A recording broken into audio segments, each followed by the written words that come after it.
Durga home టాక్స్‌కు స్వాగతం.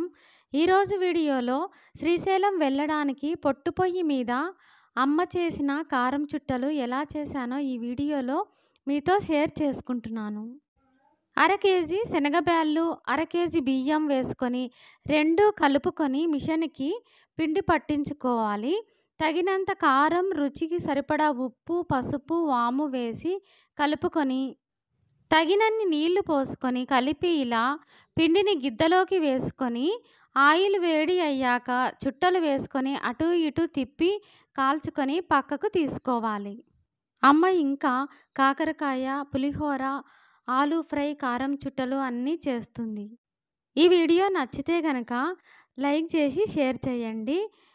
Durga home టాక్స్‌ను subscribe చేసుకోండి please. మరో మంచి వీడియోతో మీ ముందుకు వస్తాను.